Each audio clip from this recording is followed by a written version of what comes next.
ഭൂമിതൻ മാറു പിളർന്നു നാം നിർമ്മിച്ചു ഭൂമിയിൽ നല്ലൊരു രാജവീതി.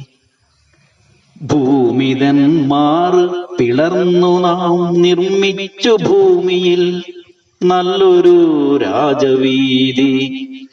അഴകിനു വേണ്ടി നാം വെട്ടിമാറ്റി പുഴയോരത്തുള്ളൊരാ വൻമരങ്ങൾ.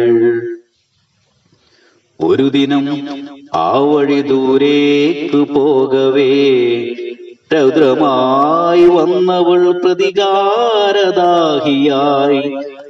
അലറി വിളിച്ചവൾ കൊണ്ടുപോയി വണ്ടിയും ഒരു കൂട്ടം മനുഷ്യജന്മങ്ങളും. ഒരു ദിനം ആ വഴി ദൂരേക്ക് പോക